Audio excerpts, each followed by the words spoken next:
Hadis yang bermaksud diturunkan Al-Quran itu di atas 5 intipati, iaitu perintah dan juga penjelasan yang menjelaskan sesuatu yang halal dan yang haram, hukum hakam yang diperlembagakan Allah Subhanahu wa taala, yang ditanzilkan kepada baginda sallallahu alaihi wasallam. Assalamualaikum warahmatullahi wabarakatuh.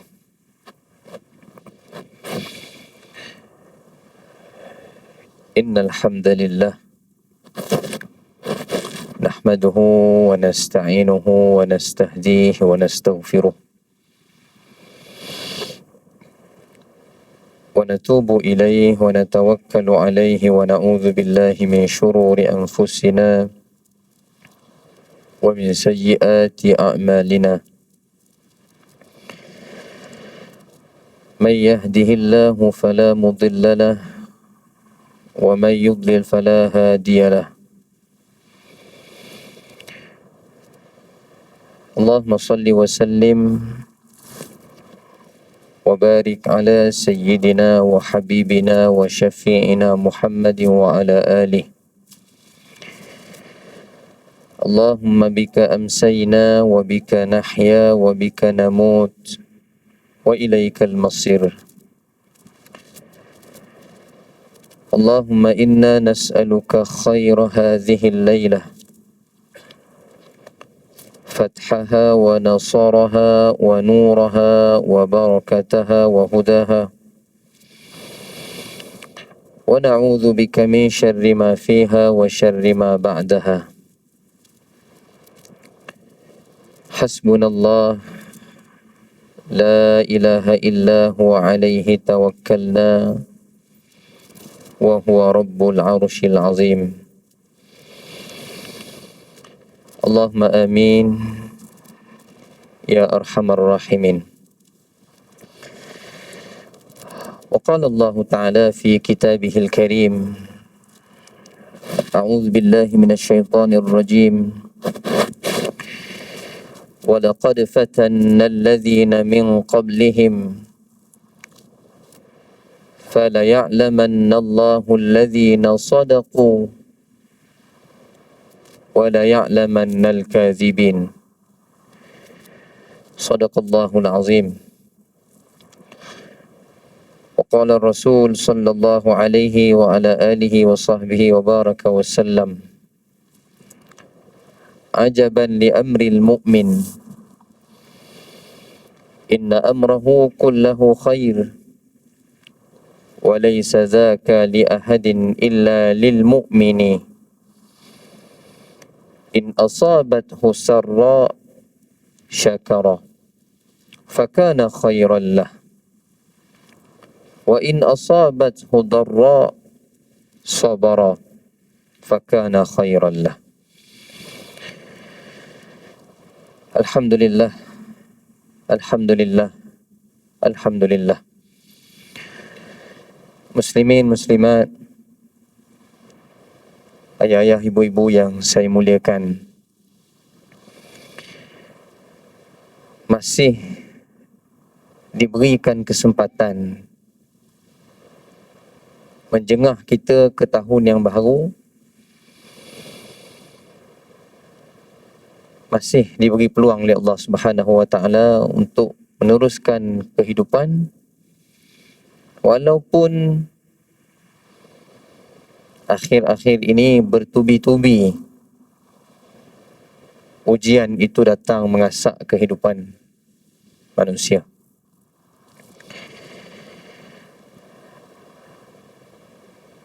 Maka pada malam ini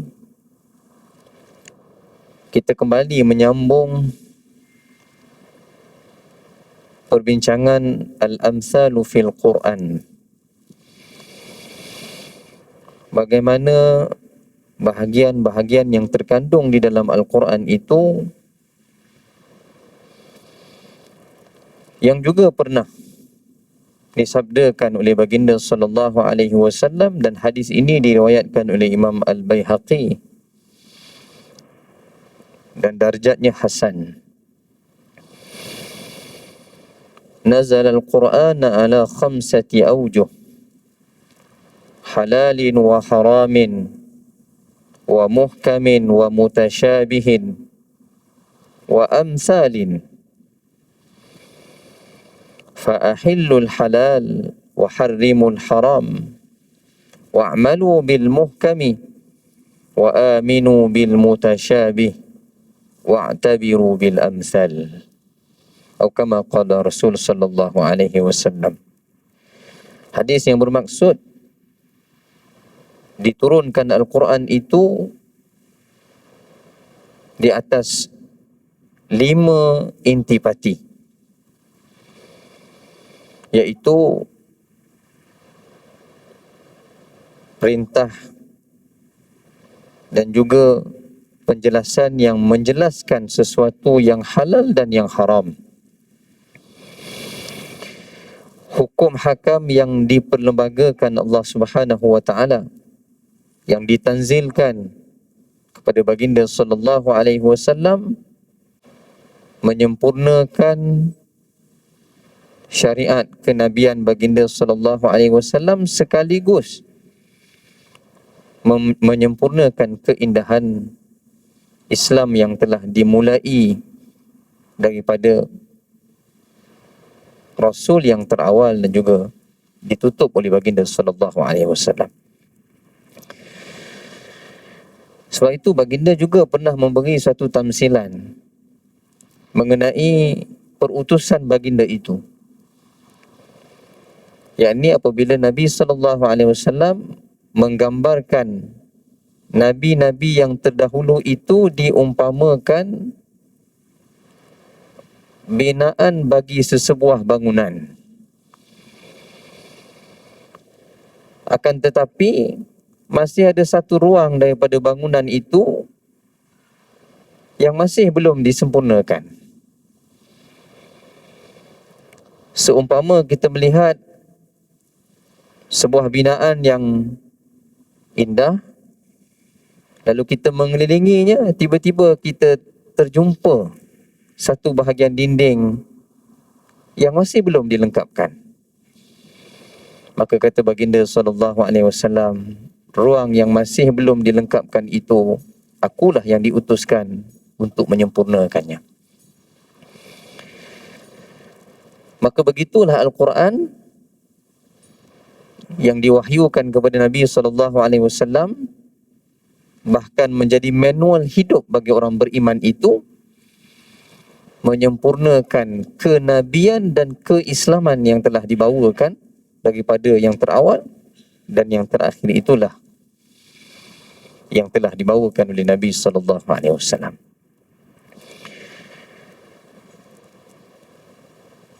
Dan menerusi hadis Imam Al-Baihaqi ini, disebutkan elemen yang terakhir itu daripada intipati Al-Quran, iaitu adalah wa amsalin, tamsilan.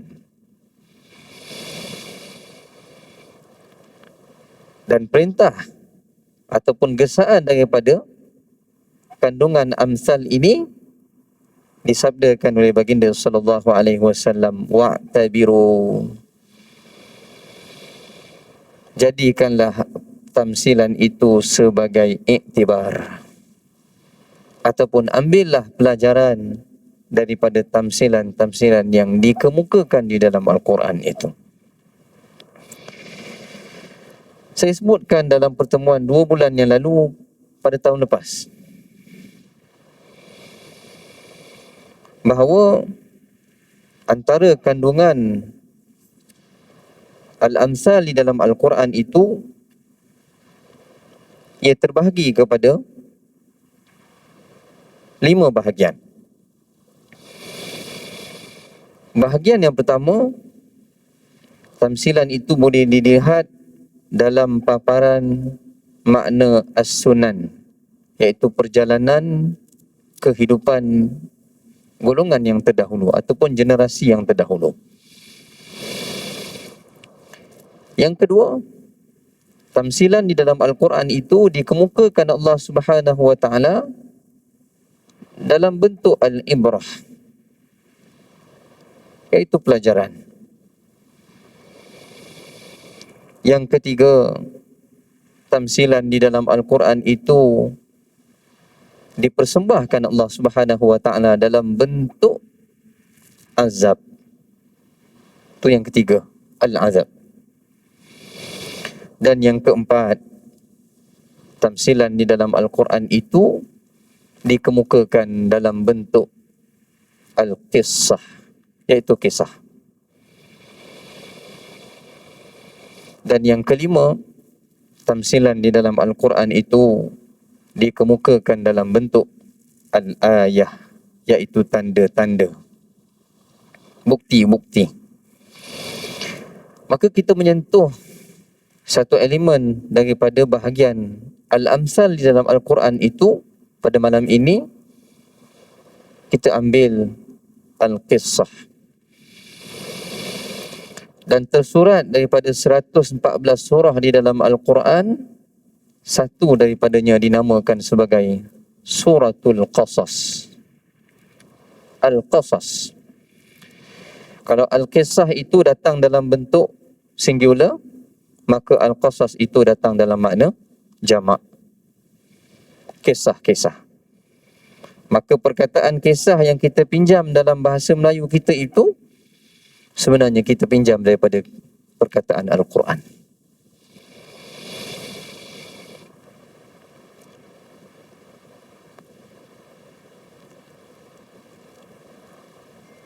Maka sinonim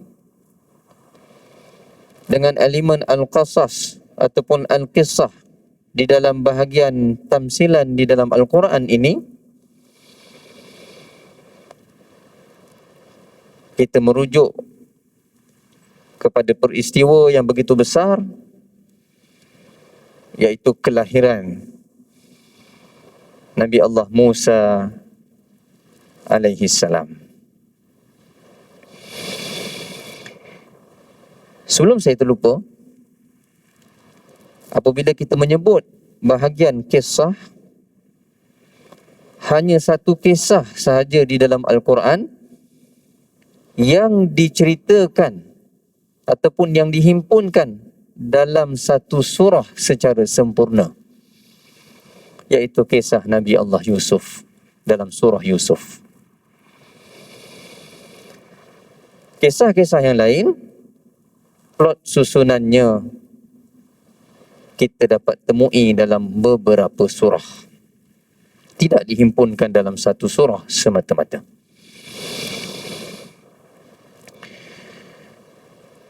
Maka surah Al-Qasas, surah yang dinamakan sebagai kisah-kisah, yang membuka tirai surah ini dengan babak kelahiran Nabi Musa alaihi salam. Muslimin dan muslimat yang dikasihi Allah Subhanahu wa taala sekalian, saya memilih elemen al-qissah ataupun al-qasas sebagai tumpuan perkongsian kita pada malam ini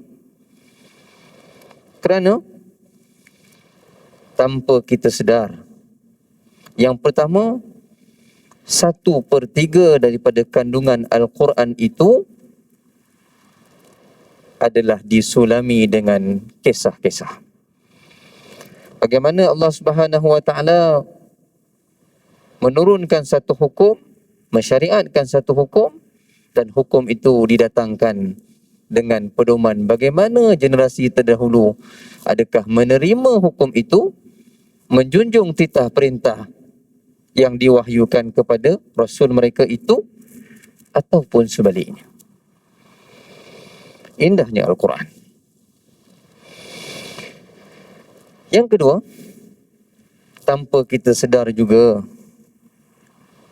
kisah adalah merupakan berita yang menjadi senjata yang paling tajam dari dahulu hingga hari kiamat. Misalnya, kita masih lagi diperingatkan dengan amaran hujan lebat, angin kencang dan banjir. Tak ada siapa pun yang menduga saban tahun negeri-negeri di pantai timur menghadapi musim tengkujuh.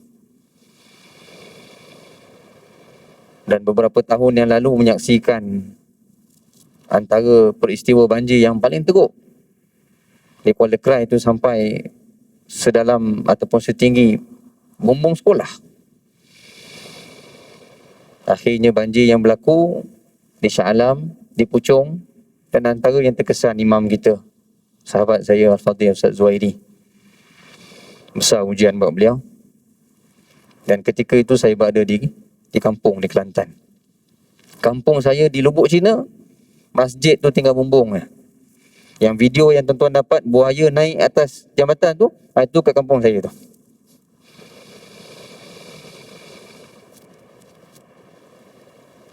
Bagaimana berita yang sampai kepada kita, bantuan lambat, susah nak masuk Seri Muda kerana katanya halangan penduduk-penduduk suka nak beri kerjasama. Saya jumpa sahabat-sahabat saya yang sama-sama dalam misi membantu itu. Rupa-rupanya ceritanya lain. Saya nak sebut tentang Al-Kisah tadi, dan saya nak nyatakan bagaimana kisah itu adalah merupakan satu senjata yang tajam.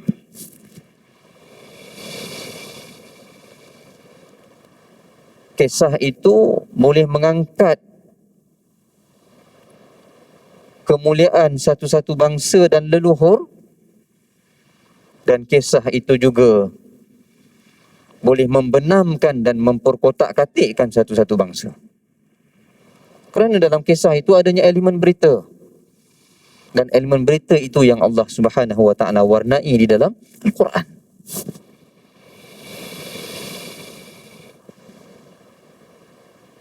Dan kita dengar dan kita baca berita bagaimana pemilik Pasaraya Maidin, Tan Sri, menghalalkan barang-barang yang diambil itu.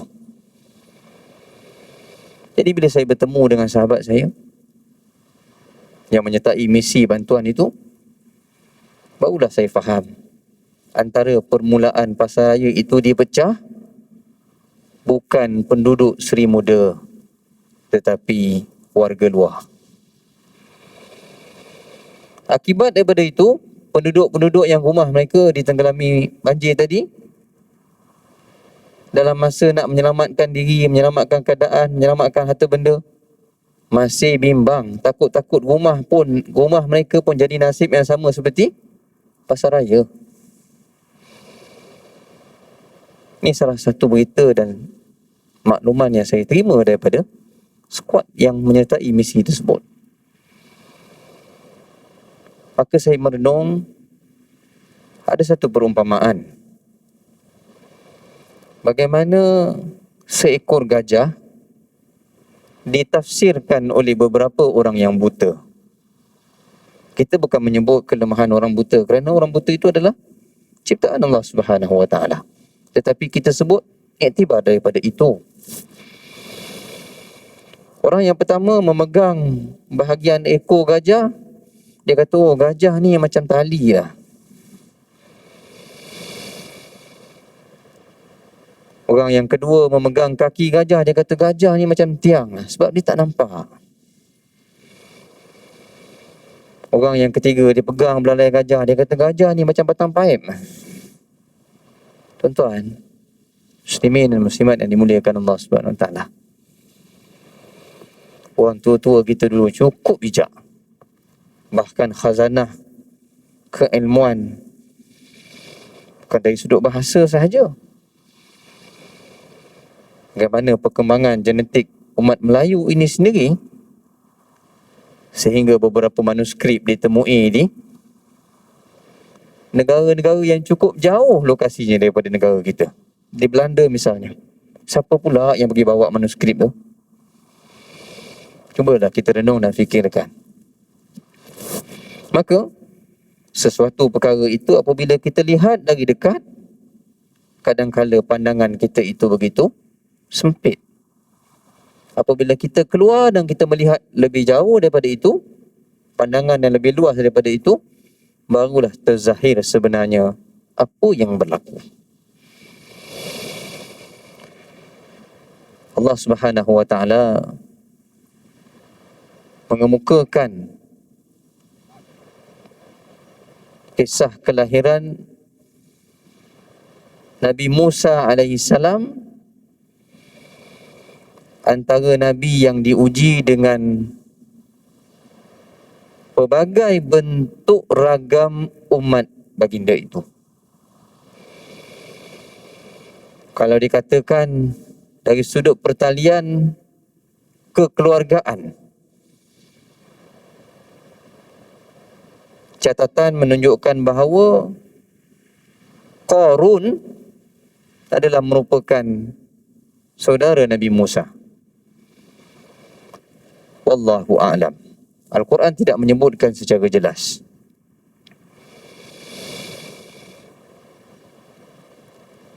Telah bertemu dengan manusia yang dikurniakan dengan perbendaharaan harta yang cukup lumayan. Dan zaman itu bukan zaman elektronik macam kita hari ini, kerana Al-Quran menggambarkan bagaimana pemilikan Qarun itu perlu dijaga dan dibawa oleh sekumpulan orang-orang yang kuat. Maknanya kunci perbendaharaannya, bukan hartanya. Agaknya kalau zaman tu dah ada sistem perbankan, mungkin Qarun bawa kad aja agaknya, platinum kad dia. Tak perlu orang lain pikul dah kunci dia kan. Zaman tu berbeza. Tetapi Allah menggambarkan bagaimana si kaya tadi telah lupa bahawa itu hanyalah kurniaan dan pinjaman serta ujian dari Allah Subhanahu wa taala. Nabi Musa juga bertemu dengan ragam pemimpin yang paling kejam dari sudut pemerintahannya dan juga pentadbirannya, yaitu Fir'aun. Dan Nabi Musa juga bertemu di hujung kehidupan baginda itu dengan seorang yang makbul doanya, tetapi tergelincir dengan ujian dunia kerana menyudu tawaran yang nampak lebih indah pada matanya itu. Al-Quran merakamkannya dalam surah Al-An'am, kisah Bal'am. Bal'am pernah mendoakan Nabi Musa dan doa itu dimakbulkan Allah. Nabi Musa sesat 40 tahun di padang Sinai. Oleh kerana sifat ataupun keistimewaan Nabi Musa itu, bahkan baginda digelar Kalimullah, maka dalam munajat Nabi Musa ke hadrat Allah, maka Allah wahyukan bahawa Musa dan Bani Israel sesat itu, tersesat adalah kerana doa seorang daripada Bani Israel yang doanya itu makbul. Dan di penghujung lagi hayat dan juga tempoh dakwah Nabi Musa alaihissalam, dalam hadis Imam Bukhari menyebutkan bahawa Nabi Musa hidup 120 tahun. Pada babak yang terakhir, Nabi Musa diuji oleh pengikutnya sendiri apabila bertanya, "Ya Musa, ayyun nasu a'lam? Ayyun nasu a'lamu mink?" Wahai Musa, ada tak orang lagi pandai daripada engkau? Ni pengikut sendiri tanya nabinya. Itu peristiwa paling akhir. Dan selepas itu Nabi Musa bertemu dengan Khidir dalam suratul Kahfi. ragam itu Allah persembahkan dan kelahiran baginda itu tercatat dalam suratul Qasas. Allah Subhanahu wa taala memulai surah Al-Qasas ini dengan huruf-huruf potongan, iaitu ta, sin, mim. Dan saya rasa saya pernah sebutkan beberapa bulan pada tahun yang lepas. Setiap surah yang dimulai dengan huruf-huruf potongan, jumhur mufassir mengembalikan makna huruf-huruf potongan itu kepada ilmu Allah Subhanahu wa taala. Walaupun ada pandangan, tetapi jumhur mengembalikan makna kepada huruf-huruf potongan yang disebut dalam bentuk satu sebutan itu kepada ilmu Allah Subhanahu wa taala yang maha luas. Cubalah semak di dalam Al-Quran, setiap huruf-huruf potongan itu akan disusuli dengan penjelasan sifat Al-Quran itu. Ta, sin, mim, tilka ayatul kitabil mubin. Dimulai dengan huruf-huruf potongan, datang pada ayat yang kedua, demikianlah ayat-ayat yang terkandung dalam kitab yang jelas kebenarannya itu.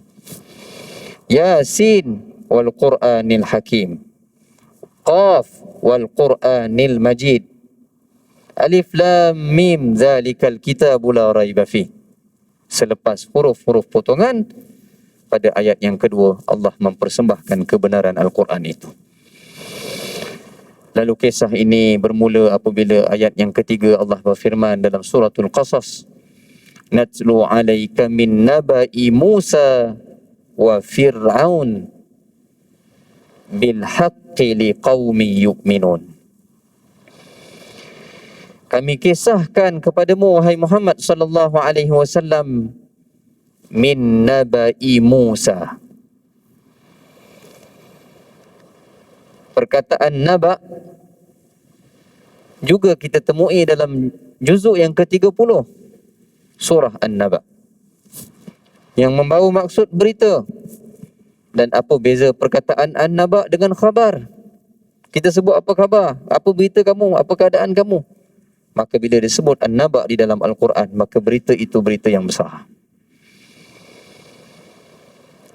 Berita tentang Musa dan Fir'aun, dan nilai kisah ini adalah dikisahkan dengan benar, bil haqqi liqaumi yu'minun,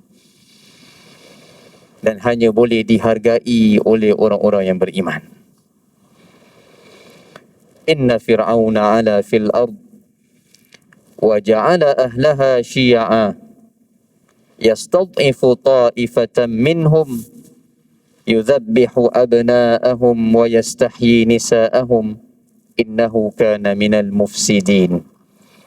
Sadaqallahul azim. Ayat yang keempat ini, apabila kita membuka lembaran tafsir, antara yang dikemukakan oleh Ibn Kathir, Al-Hafiz Ibn Kathir rahimahullah ta'ala, satu riwayat yang juga diambil daripada Ibn Jarir At-Tabari, bagaimana Ibnu Abbas radhiyallahu anhuma menceritakan bagaimana Fir'aun pada satu malam bermimpi bumi Mesir itu terbakar. Maka keseluruhan termasuk istananya itu terbakar, kaumnya itu juga terbakar. Fir'aun itu bukan Bani Israel, Fir'aun itu kaum Qibti. Tetapi yang aneh, dalam peristiwa kebakaran yang maha dahsyat itu, api itu langsung tidak sampai ke Bani Israel. Riwayat ini dijelaskan dalam tafsir. Akhirnya Fir'aun memanggil ahli tafsir mimpinya.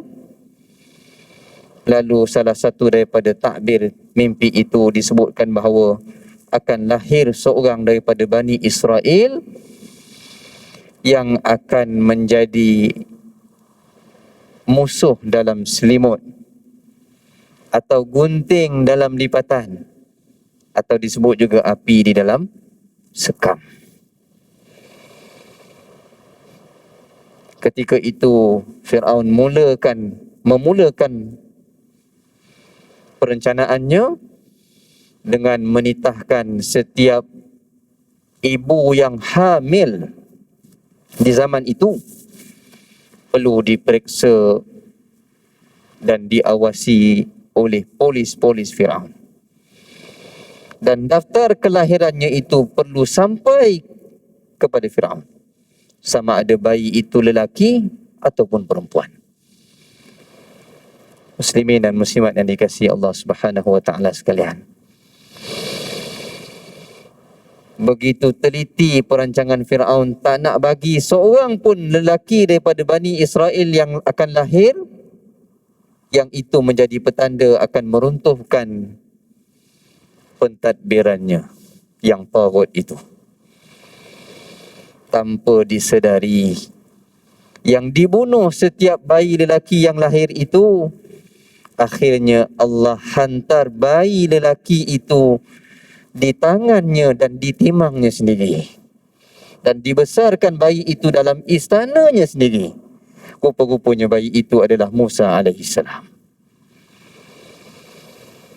Perancangan Allah Subhanahu wa taala. Wa makaru wa makarallah. Kamu merancang wahai manusia, Allah Subhanahu wa taala lebih dahulu merancang daripada kamu. Wallahu khairul makirin. Perancangan Allah itu maha sempurna dan yang terbaik. Dan akhirnya kita lihat, menghubung kepada ayat yang ketujuh dalam surah ini, Allah Subhanahu wa taala menggambarkan watak seorang ibu yang beriman, dan bagaimana satu-satunya ayat di dalam Al-Quran yang mengandungi dua perintah, yang mengandungi dua larangan, dan yang mengandungi dua janji Allah Subhanahu wa taala. Unik ayat ini. Ayat yang ketujuh dalam suratul Qasas. Wa auhayna ila ummi Musa an ardi'i. Dan kami wahyukan kepada ibu Musa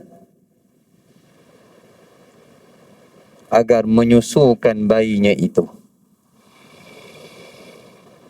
Muslimin dan muslimat sekalian, perkataan wahyu dalam ayat ini perlu difahami bahawa ibu Nabi Musa itu dikurniakan dengan ilham.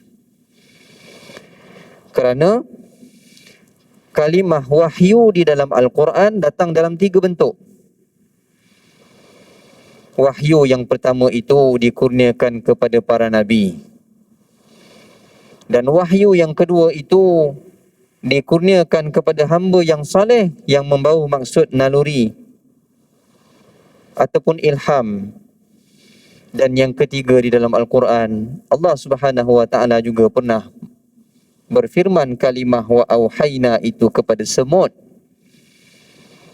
Dan itu bermakna bagaimana Allah Subhanahu wa taala memberikan ilham kepada ataupun naluri kehaiwanan kepada haiwan yang mendapat petunjuk Allah Subhanahu wa taala.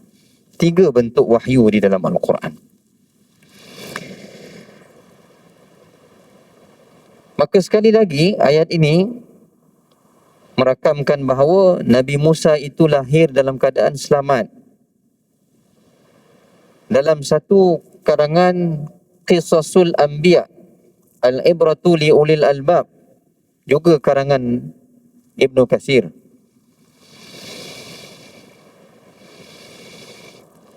mencatatkan bahawa ketika kelahiran Nabi Musa alaihissalam, Allah Subhanahu wa taala menyelamatkan bayi ini walaupun rumah ibu Nabi Musa itu telah digeledah. Tapi tak ditemui bayi. Perlindungan daripada Allah Subhanahu wa taala. Lalu beberapa ketika bayi ini disusukan oleh ibunya atas perintah Allah Subhanahu wa taala. An ardi'i fa iza khifti alaihi fa alqihi fil yam. Perintah yang kedua, perintah yang pertama tadi susukan anakmu yang lahir itu. Perintah yang kedua, apabila kamu merasa bimbang, maka hanyutkan anak ini di dalam kotak yang disebut sebagai tabut. Tuan-tuan, muslimin dan muslimat sekalian, seorang ibu yang diuji dalam ketakutan bagaimana nak menyelamatkan bayinya daripada titah yang dicerca semesta oleh Fir'aun. Dalam kebimbangan itu datang perintah yang kedua supaya menghanyutkan pula anaknya. Secara logik akal kita, ia bukan datang daripada kekuatan kita sebagai manusia untuk melakukannya. Seandainya kamu bimbang, maka hanyutkan anak ini di dalam kotak, di dalam sungai. Wala takhafi wala tahzani. Ini larangan. Tadi perintah. Setelah dihanyutkan bayi ini di dalam kotak, jangan sesekali rasa takut dan sedih. Boleh terima akal tak kalau kita lihat zahir cerita ini? Nak melepaskan anak itu daripada jagaannya, daripada dakapan seorang ibu, nak dihanyutkan pula ke sungai, dilarang daripada bersedih dan takut. Satu yang sukar untuk diterima oleh akal sebagai manusia. Bermakna, awal kelahiran Nabi Musa lagi Allah telah menunjukkan bagaimana perintah dan larangan yang tak dapat dijangkau oleh akal, dan begitulah penutup hayat Nabi Musa ketika bertemu dengan Khidir. Menumpang sebuah sampan, dibocorkan sampan itu, sedangkan aku janji Musa dan Khidir menyatakan bahawa tak akan tanya sehingga diberitahu. Dia kata, mengapa dibocorkan sampan ini? Dalam suratul Kahfi. Peristiwa ini telah dimulai di awal kelahiran Nabi Musa AS. Dan dua janji Allah Subhanahu Wa Taala di penghujung surah, di penghujung ayat yang ketujuh ini, inna radduhu ilaik wa ja'iluhu minal mursalin. Sesungguhnya janji Allah Subhanahu Wa Taala, kami akan kembalikan bayi ini ke pangkuanmu, wahai ibu. Itu yang pertama. Janji yang kedua, kami akan menjadikannya dalam kalangan utusan kami. Dua perintah Allah, dua larangan dalam ayat ini, dua janji Allah Subhanahu Wa Taala dalam ayat yang ketujuh suratul Qasas. Satu-satunya ayat di dalam Al-Quran yang mengandungi elemen sebegini. Kita simpulkan pertemuan kita pada malam ini di penghujung sebelum azan ini. Adakah selama ini kita sedia mengetahui kehidupan kita sehingga bila? Kita asal daripada bumi kelahiran kita, mungkin di kampung, mungkin di luar daripada Kuala Lumpur. Kita tahu ke kita akan menetap dan berada di penghujung usia kita di Masjid Al-Falah ni? Kita pun tak tahu. Kita tahu ke sebelum ni masa kita kecil dulu jodoh kita dengan siapa? Pun kita tak tahu. Kesemuanya itu di dalam ayat yang ketujuh suratul Qasas. Bagaimana janji Allah Subhanahu Wa Taala kepada orang yang beriman kepadanya. Sebab itu saya memulai pertemuan kita pada malam ini membacakan ayat yang ketiga daripada surah Al-Ankabut. Wa laqad fatanna alladhina min qablihim fala ya'lamanna alladhina sadaqu wa la ya'lamanna al-kadhibin. Yang bermaksud, sesungguhnya kami telah menguji umat-umat yang terdahulu, dan ujian itu menzahirkan pandangan kami, kata Allah kepada manusia. Siapa yang benar-benar kukuh imannya, siapa yang hanya retorik dalam elemen keyakinannya itu. Nabi SAW telah pun bersabda, ajaib sungguh, menakjubkan sungguh orang yang beriman itu apabila semua perkara itu yang datang daripada Allah Subhanahu Wa Taala itu baik baginya. Kita beri laluan pada azan dan kita akan tamatkan selepas azan berkumandang nanti, insya-Allah.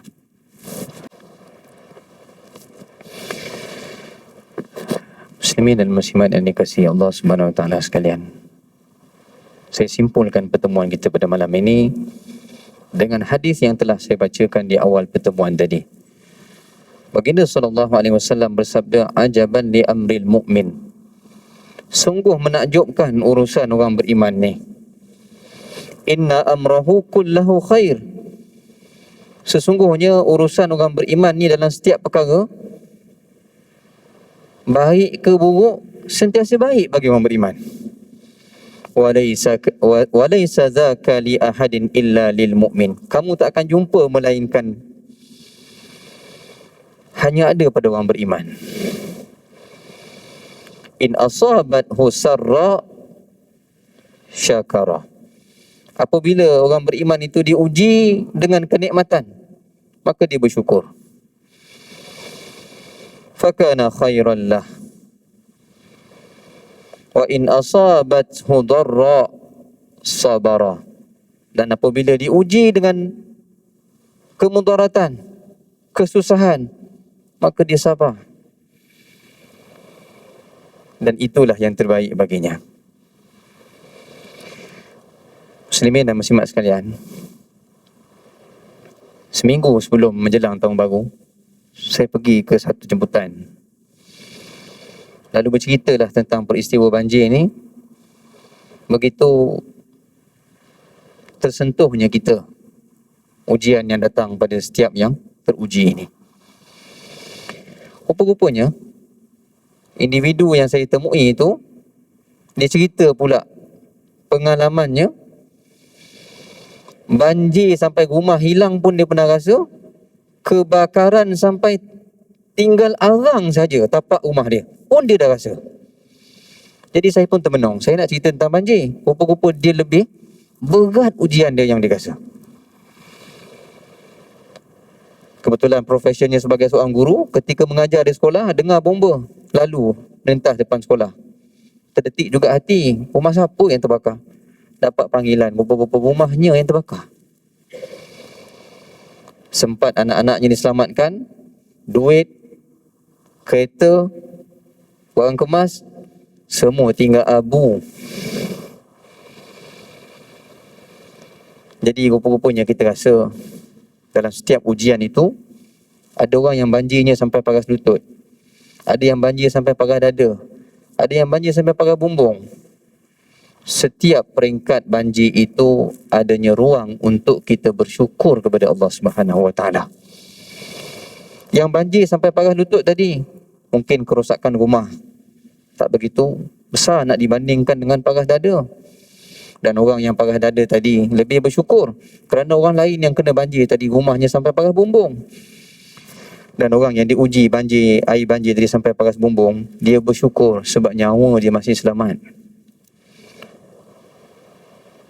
Muslimin dan muslimat sekalian, dalam setiap nikmat dan ujian itu, Allah peruntukkan ruang untuk kita bersyukur kepada Allah Subhanahu wa taala, kerana masih memberi kita kesempatan dan memperakui kehambaan kita kepadanya. InsyaAllah pada pertemuan bulan yang akan datang, kita sambung lagi kisah kelahiran Nabi Musa ini, apabila cuba disusukan oleh wanita-wanita di istana, satu titik susu pun tidak diminum oleh Nabi Musa AS. Bagaimana Allah Subhanahu wa taala mewarnai kisah ini begitu indah untuk kita ambil sebagai takbir, sebagai pelajaran.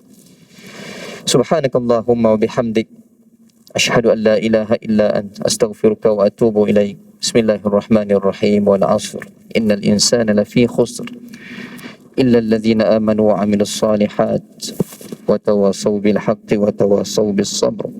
Shadaqallahul azim. Assalamualaikum warahmatullahi wabarakatuh.